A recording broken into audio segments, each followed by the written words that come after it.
Assalamualaikum warahmatullahi wabarakatuh. Waalaikumsalam warahmatullahi wabarakatuh. Bapak Dr. Haji Dadara Mangunandara SPD dan teman-teman yang saya banggakan, izin memperkenalkan diri, kami dari kelompok 12, saya Salwa Sabila dan rekan saya Maulana Romariso. Di sini kita akan mempresentasikan mengenai materi konsep dan implementasi kebijakan kepemimpinan pendidikan. Mungkin langsung lanjut saja.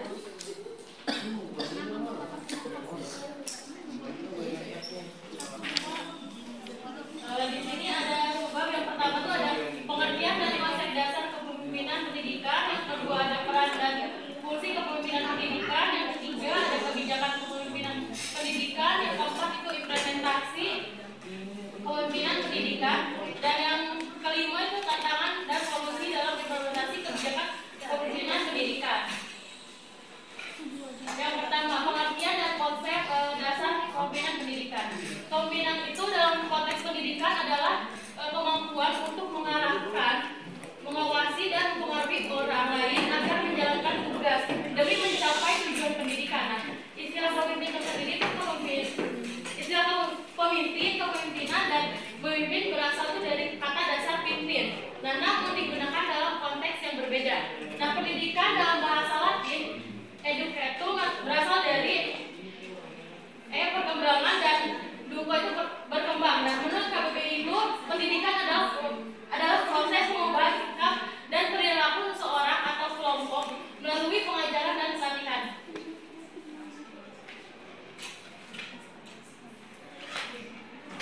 Nah, untuk kepemimpinan pendidikan melibatkan pengarahan dan pengawasan agar tugas-tugas yang telah direncanakan dapat dilaksanakan dengan baik.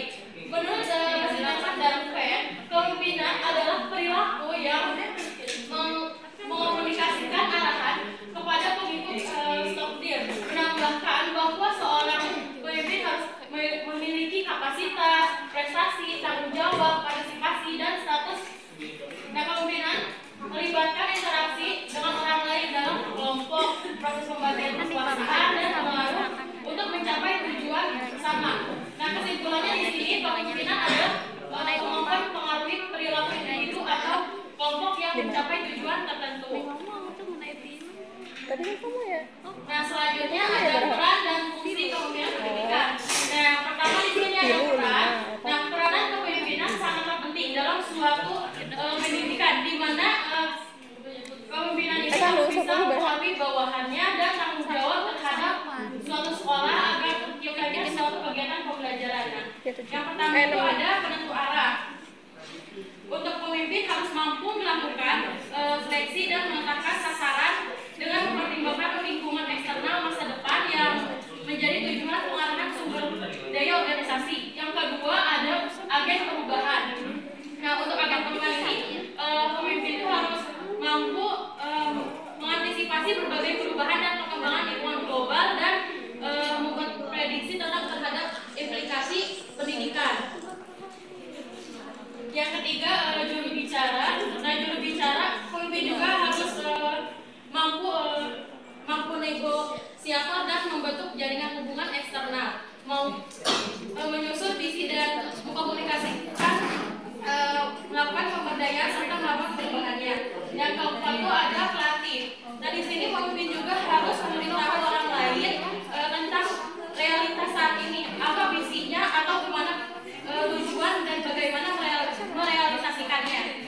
Dan menurut Susanto 2014 menyatakan peran kepemimpinan dalam pendidikan yaitu yang pertama itu sebagai kapten, yang kedua sebagai eksekutor, yang ketiga sebagai pelatih dan pembimbing, yang keempat tuh pendinamis kelompok, yang kelima change agent, yang keenam entrepreneur, dan yang ketujuh itu corporate. Nah, di sini ada fungsinya. Untuk fungsi kepemimpinan dalam pendidikan yakni guna mengefisienkan guru, staf karyawan, siswa, dan masyarakat untuk mendukung segala kegiatan yang ada di sekolah. Ada 3 fungsi utama kepemimpinan. Yang pertama itu ada merumuskan tujuan pendidikan, yang kedua mengefisienkan warga sekolah meliputi guru, staf karyawan, dan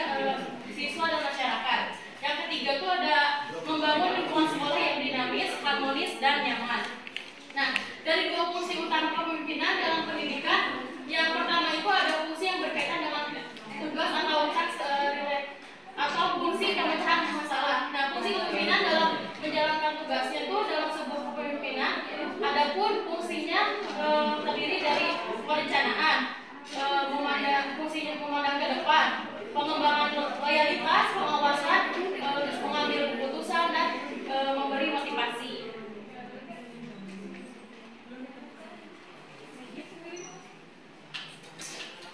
Selanjutnya ada kebijakan kepemimpinan pendidikan. Nah, untuk kebijakan kepemimpinan pendidikan ini sangat berpengaruh terhadap kualitas pendidikan. Nah, ada 4 tujuan kepemimpinan pendidikan, 4 tujuan kebijakan kepemimpinan pendidikan. Yang pertama itu meningkatkan kualitas pendidikan.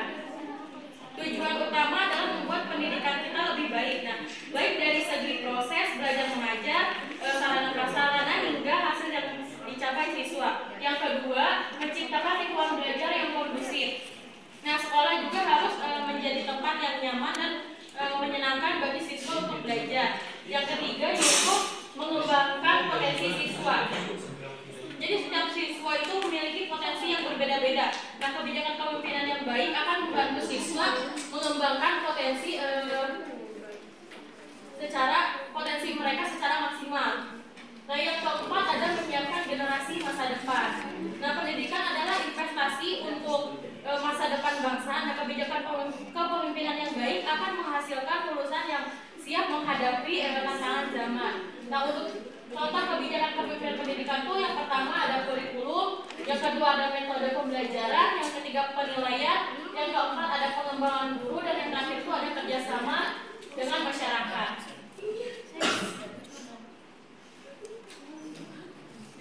Oke, selanjutnya yaitu implementasi kepemimpinan pendidikan yang akan dibahas oleh rekan saya.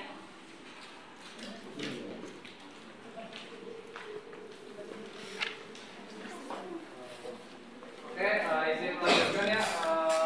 Sini saya akan menjelaskan tentang implementasi kepemimpinan pendidikan. Nah, itu ada 7 ya. Yang pertama itu mendiagnosis masalah-masalah pendidikan. Jadi pemimpin pendidikan itu harus mampu mendiagnosis masalah-masalahnya. Yang dimana di setiap pemimpin pendidikan itu harus mempunyai 6 skill. Yaitu yang pertama itu kemampuan untuk merencanakan, yang kedua kemampuan untuk bekerja sama, yang ketiga kemampuan untuk berkomunikasi secara lisan maupun tulisan, yang keempat kemampuan untuk melihat kebutuhan orang lain, yang kelima ada kemampuan untuk melaksanakan tanggung jawab, dan yang keenam ada kemampuan untuk menganalisis masalah dan membuat keputusan. Nah, oleh karena itu pemimpin pendidikan yang efektif harus mampu mendiagnosis masalah-masalah yang ada agar efektif dan efisien dalam melakukan sebuah kegiatan. Nah, untuk yang kedua itu memberikan konseling kepada guru, di mana di setiap awal atau akhir tahun sekolah biasanya pemimpin pendidikan seperti kepala sekolah itu memberikan sebuah konseling kepada guru, staf atau teknik agar mereka tahu dan melakukan koordinasi yang dilakukan hanya bersifat secara khusus dan mengarah dengan tujuan yang sudah disampaikan sebelumnya, dengan tujuan yang jelas seperti penyusunan perencanaan dari program-program dan berkelanjutan. Nah, yang ketiga adalah melakukan supervisi akademik guru. Di sini supervisi akademik perlu dilakukan oleh kepala sekolah sebagai pemimpin pendidikan. Yang dimana itu berupa pembelajaran baik di dalam kelas maupun di luar kelas. Nah, oleh karena itu guru dapat membantu siswa agar bisa lebih berkembang dan kreatif dalam menjawab soal. Nah, yang keempat adalah melakukan supervisi manajerial atau tenaga kependidikan. Ini di dalam menjalankannya peran sebagai supervisor, kepala sekolah juga perlu melakukan supervisi manajerial, yang dimana kepala sekolah melakukan pengawasan terhadap guru-guru dan staf teknik, melakukan pengawasan agar tidak keluar dari tujuan awal tersebut. Yang kelima melakukan evaluasi, yang tentunya kepala sekolah atau pemimpin pendidikan itu harus melakukan evaluasi terhadap program-program yang sudah dijalankan agar bisa menjadi lebih baik lagi.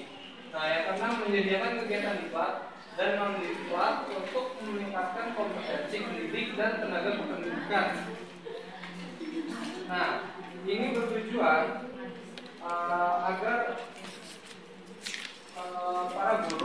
mendapatkan pelatihan-pelatihan yang bisa meningkatkan dan mengembangkan kemampuan mereka, baik itu pelatihan berjenjang atau pelatihan khusus yang membuat para siswa atau mahasiswa yang diajar itu bisa mengambil ilmu yang lebih banyak lagi dari para gurunya. Nah, untuk yang ketujuh itu mengembangkan kurikulum sesuai kebutuhan dan tuntutan zaman. Nah, kurikulum itu harus selalu beradaptasi oleh perkembangan zaman sekarang, yang dimana baru sekarang itu sudah ada revolusi industri 4.0, yang dimana sudah ada perkembangan AI dan lain sebagainya. Pokoknya kurikulum itu harus relevan. Oke. Nah, di sini ada beberapa tantangan dalam implementasi kepemimpinan pendidikan. Yang pertama itu ada kurangnya keterampilan kepemimpinan. Jadi terkadang seorang pemimpin itu mempunyai kekurangan ya, yang dimana mereka kurang dalam mengorganisasi para anak buahnya. Jadi mulai dari dia komunikasinya kurang efektif atau pengambilan keputusan yang kurang strategis. Jadi membuat masalah dalam suatu organisasi. Yang kedua ada resistensi terhadap perubahan, yang dimana para pemangku kepentingan seperti pemimpin pendidikan itu termasuk guru dan staf seringkali menunjukkan resistensi terhadap perubahan yang ada. Jadi karena ada perubahan, maka para pemimpin pendidikan itu merasa tidak pasti atau merasa tidak percaya terhadap keputusan tersebut. Nah, yang ketiga adalah keterbatasan sumber daya, yang pastinya pemimpin pendidikan juga ada kurangnya sumber daya, baik sumber daya manusia maupun sumber daya alam seperti uang dan lain sebagainya. Nah, jadi diususkannya bahwa adanya kolaborasi antara satu sekolah dengan sekolah lainnya. Nah, yang keempat ada kurangnya dukungan dari pemangku kepentingan. Nah, di sini biasanya para guru itu tidak disupport oleh kepala sekolah atau lain sebagainya. Misalkan ada suatu acara yang dibuat oleh guru, akan tetapi kepala sekolah tersebut tidak ingin mensupport atau mendukung, gitu. Padahal acara itu adalah acara yang bagus untuk para siswanya. Nah, yang kelima ada faktor sosiokultural, yang dimana ini merupakan perbedaan budaya, nilai dan norma dalam kehidupan masyarakat. Nah, biasanya seperti kita saat ini, kita berbeda agama, ras, budaya ya, dari daerah masing-masing ya. Nah, yang terakhir ada kurangnya monitoring dan evaluasi. Implementasi kebijakan seringkali kurang dalam hal monitoring dan evaluasi yang berkelanjutan, sehingga sulit untuk menilai efektivitas dan membuat penyesuaian jika diperlukan.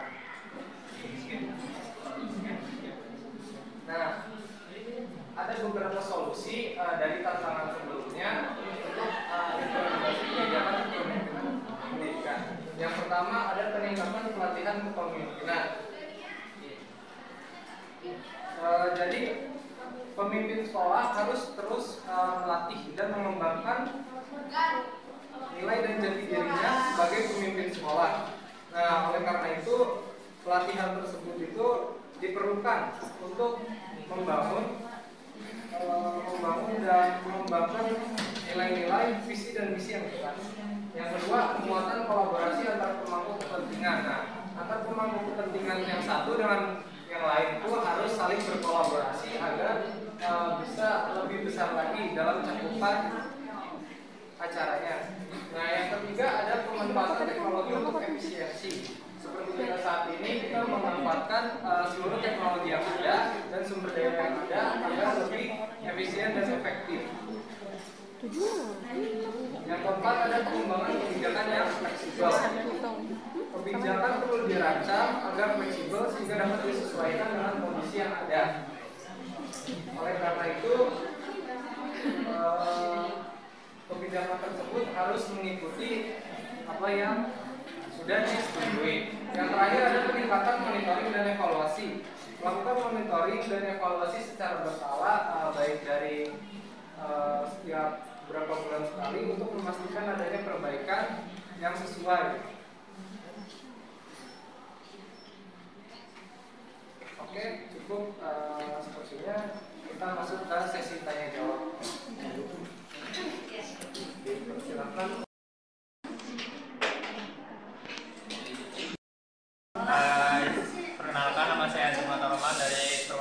1 izin bertanya. Pertanyaannya adalah menurut kalian bagaimana sih kebijakan kepemimpinan pendidikan dapat meningkatkan kualitas pendidikan di daerah-daerah yang memiliki keterbatasan sumber daya?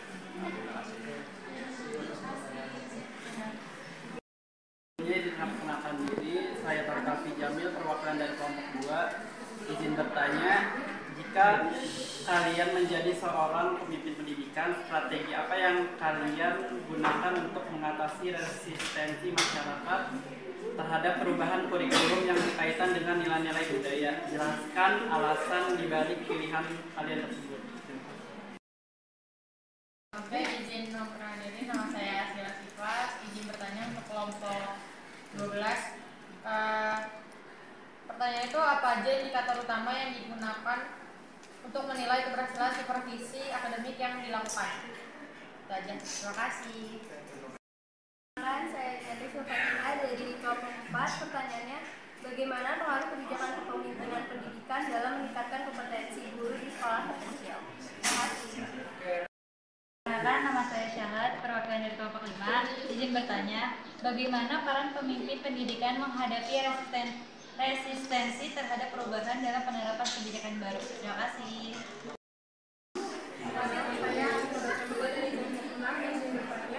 Jadi bagaimana seorang pemimpin pendidikan bisa menyeimbangkan antara kebijakan pemerintah dan kebutuhan lokal sekolah? Terima kasih. Perkenalkan, saya Najwa dari kelompok 7. Izin bertanya, apa peran pemerintah dan lembaga pendidikan dalam mendukung implementasi kebijakan kepemimpinan pendidikan? Izin bertanya, saya sudah mengajukan dari kelompok 8. Pertanyaannya itu, dalam konteks globalisasi dan perkembangan teknologi, bagaimana sih kebijakan kepemimpinan pendidikan itu dapat diadaptasi untuk menciptakan lingkungan belajar yang responsif terhadap perubahan zaman, dan bagaimana hal tersebut itu dapat mempengaruhi keterampilan abad ke-21 siswa? Terima kasih. Izin memperkenalkan diri, saya Ines dari kelompok 9. Izin bertanya, bagaimana cara mengukur efektivitas kebijakan kepemimpinan pendidikan yang telah diterapkan? Perkenalkan, saya Rosali Somadina Putri Makmun dari kelompok 10. Izin bertanya kepada kelompok 12, bagaimana perbedaan kepemimpinan pendidikan di tingkat sekolah dasar, menengah, dan perguruan tinggi? Terima kasih.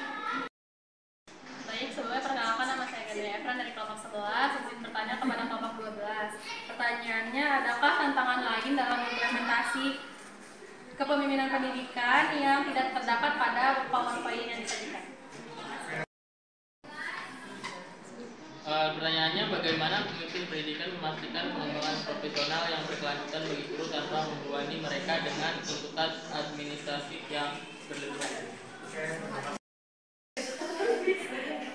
Perkenalkan, saya Alia dari kelompok 11. Bagaimana cara mengatasi keterbatasan sumber daya dalam kepemimpinan pendidikan? Pertanyaannya, jadi izinkan kami untuk berdiskusi terlebih dahulu untuk menjawab pertanyaan dari kalian. Terima kasih.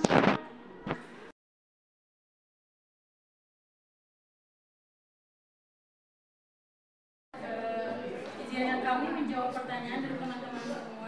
Saya akan menjawab pertanyaan dari kelompok 14, yaitu pertanyaannya kan bagaimana cara mengatasi keterbatasan sumber daya dalam kepemimpinan pendidikan. Cara mengatasinya ini ada beberapa strategi. Yang pertama, ada optimalisasi sumber daya yang ada. Jadi mengadakan evaluasi dan pemetaan aset. Nah, identifikasi dan memanfaatkan secara maksimal fasilitas, anggaran, serta sumber daya manusia yang ada. Terus yang kedua juga penggunaan teknologi. Nah, jadi memanfaatkan platform digital. Terus yang kedua ada kemitraan dan kolaborasi. Jadi di sini tuh bermitra dengan sektor swasta dan masyarakat. Jadi melibatkan perusahaan, organisasi non-profit dan komunitas untuk mendukung kegiatan pendidikan.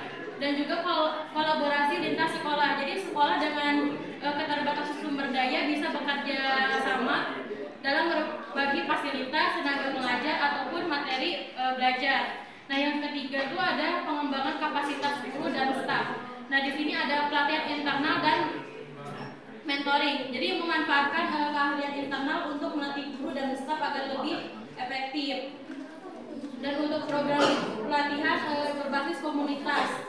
Yang keempat ada manajemen anggaran yang efisien. Jadi prioritaskan kebutuhan yang utama, fokus pada kebutuhan esensial terlebih dahulu sebagai alat belajar pokok guru dan kesejahteraan guru.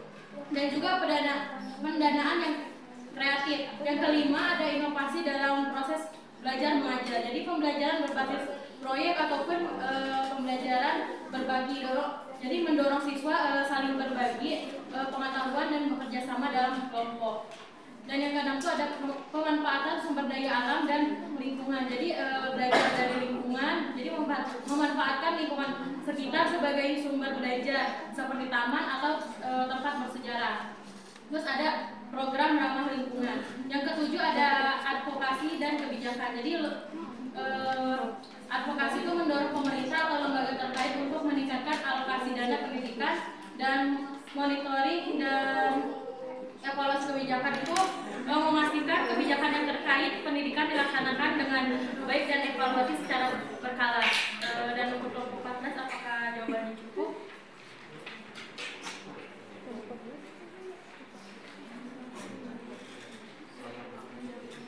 Oke, di sini saya akan menjawab soal dari kelompok 2 dari Kang Torik ya. Di sini pertanyaannya, jika kalian menjadi seorang pemimpin pendidikan, strategi apa yang akan Anda gunakan untuk mengatasi resistensi perubahan kurikulum yang berkaitan dengan nilai-nilai budaya? Jelaskan alasan dibalik pilihan Anda. Nah, di sini cara mengatasi penolakan masyarakat terhadap kurikulum baru yang berbau budaya. Misalkan, saya menjadi pemimpin pendidikan. Nah, tapi kurikulum barunya yang saya buat itu menyentuh soal budaya. Nah, cara yang saya pakai pastinya itu pertama itu harus ngobrol baik-baik. Jadi harus dibicarakan dan dikomunikasikan secara langsung oleh pihak kurikulum sama masyarakat. Nah, kita tanya kenapa harus ganti kurikulum dan pakai bahasa yang mudah dimengerti.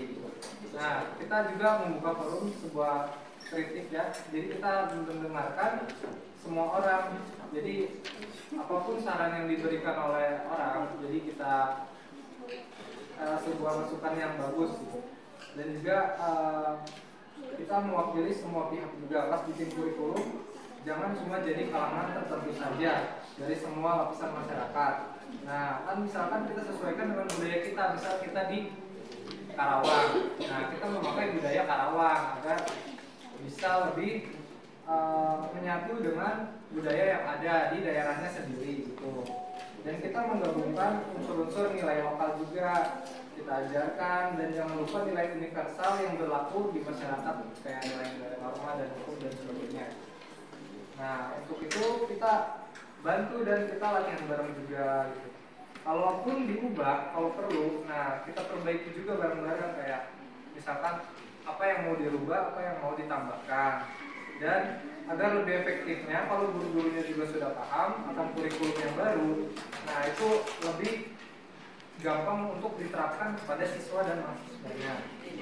Nah, sebuah kurikulum juga harus relevan oleh budaya agar lebih mudah diterima. Intinya kunci sukses dari kurikulum adalah dengan melibatkan semua orang, berkomunikasi dengan baik dan menyesuaikan dengan kondisi di lapangan. Mungkin segitu jawaban dari saya untuk kelompok 2. Kang Torik, ada yang mau ditambahkan? Apa sudah cukup? Terima kasih. Baik, dilanjut saya yang akan menjawab pertanyaan dari kelompok 10. Pertanyaannya itu kan bagaimana perbedaan kepemimpinan pendidikan di tingkat sekolah dasar, menengah, dan perguruan tinggi. Jadi untuk perbedaannya itu ada beberapa aspek. Yang pertama tujuan dan fokus. Nah, kalau sekolah dasar itu fokus pada pembentukan karakter dan dasar akademis. Jadi kepemimpinan lebih menekankan pada pengembangan sosial dan emosional siswa. Sedangkan di sekolah menengah itu menyediakan pendidikan yang lebih spesifik dan mempersiapkan siswa untuk kehidupan setelah sekolah. Jadi kepemimpinan itu biasanya seringkali berorientasi pada akademis dan persiapan ujian. Dan untuk perguruan tinggi mendorong penelitian, pengembangan diri, dan keterampilan profesional. Jadi kepemimpinan biasanya cenderung lebih otonom dan berbasis pada kolaborasi antara dosen maupun mahasiswa. Nah, yang kedua ada gaya kepemimpinan. Jadi kalau dalam sekolah dasar tuh cenderung paternalistik dan mendukung. Jadi lebih banyak interaksi langsung dengan siswa. Sedangkan sekolah menengah itu lebih formal dan terstruktur, memadukan otoritas dan partisipasi siswa. Sedangkan dalam perguruan tinggi itu lebih demokratis dan kolaboratif dengan fokus pada akademik dan inovasi. Yang terakhir yaitu ada tingkat keterlibatan stakeholder. Nah, kalau dalam jenjang atau tingkat sekolah dasar itu biasanya keterlibatan orang tua dan komunitas itu sangat penting. Sedangkan dalam tingkat sekolah menengah biasanya keterlibatan siswa dan staf menjadi lebih penting dengan program ekstrakurikuler yang aktif. Sedangkan dalam perguruan tinggi itu kolaborasi antara fakultas, mahasiswa, dan industri lebih ditekankan untuk meningkatkan relevansi pendidikan. Apakah cukup? Terima kasih. Mungkin dilanjut dengan membacakan kesimpulan dari presentasi kami. Untuk kesimpulannya, kepemimpinan pendidikan adalah kemampuan mengarahkan, mengawasi, dan mempengaruhi guru, siswa, serta tenaga pendidik untuk mencapai tujuan pendidikan. Nah, pemimpin pendidikan harus cerdas, inisiatif, bertanggung jawab, dan pandai berkomunikasi serta bekerja sama. Nah, untuk fungsinya mencakup perencanaan, pengambilan keputusan, motivasi, dan pengawasan. Nah, untuk kebijakan kepemimpinan itu berfokus pada peningkatan kualitas pendidikan, pengembangan potensi siswa, dan kerjasama dengan masyarakat. Nah, untuk tantangan yang dihadapi adalah kurangnya keterampilan kepemimpinan, resistensi terhadap perubahan, dan keterlibatan sumber daya. Dan untuk solusi dan tantangan yang tadi itu yang diusulkan termasuk pelatihan, kolaborasi,